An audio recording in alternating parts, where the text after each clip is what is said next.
Bonjour, pouvez-vous nous expliquer quel est le projet de naissance, en quoi ça correspond, à quoi cela correspond particulièrement?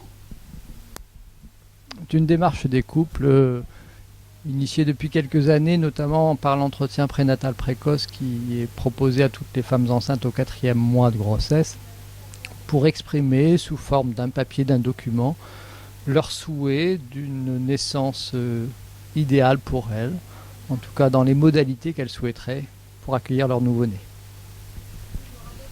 Et comment cela est-il vécu par les praticiens, à la fois dans les hôpitaux et en ville? Alors, en réalité, ça va concerner plutôt les cliniques ou les hôpitaux où les patients vont accoucher pour l'instant, dans la mesure où c'est un projet qui est déposé lors du dernier examen prénatal par le couple qui exprime effectivement ses souhaits, et il est évident que ceci a un peu déstabilisé les praticiens eux-mêmes, voyant qu'il y avait une demande peut-être un peu différente de la part des patients de ce que l'on pouvait imaginer au départ, avec probablement une démédicalisation de l'accouchement, de retour un peu au naturel, en tout cas dans ces projets de naissance qui sont souvent orientés quand même sur l'accompagnement humain et surtout sur la participation ou au moins la connaissance de chaque événement qui va se dérouler pendant cette naissance et la participation aux décisions qui seront prises éventuellement pour que cette naissance se passe bien. Il est toujours possible de répondre positivement à toutes ces demandes de non-médicalisation, il n'y a pas de risque? Bien entendu, ce projet de naissance demande un peu de temps pour le lire ensemble lors du dernier examen prénatal. Ce projet de naissance est souvent l'objet de remises au point de certains éléments qui paraissent peut-être pas applicables réellement sur une compatibilité entre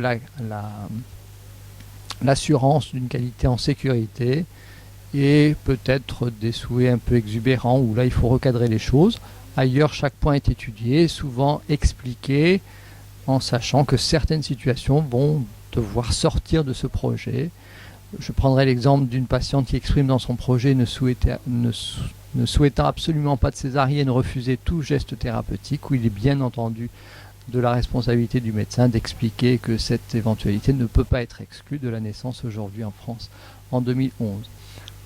Vous avez mis en place ce projet depuis quand avec vos propres patients? Alors ce projet a été plutôt initié par les patientes que par nous-mêmes, et donc nous avons été confrontés à cette demande régulière des patientes et nous avons voulu l'accompagner. Et c'est dans ce sens-là que le projet de naissance fait maintenant partie intégrante des informations qui sont données au 4e examen et qui sont systématiquement sollicitées lors de la dernière consultation prénatale. Et ça correspond à quel pourcentage de votre taux d'accouchement? C'est entre 5 et 10%, plutôt 1%? Non, c'est plutôt de l'ordre de 10% aujourd'hui. Une patiente sur 10? Oui, environ, souhaite participer activement, exprimer en tout cas la façon dont elle souhaiterait que cette naissance se déroule.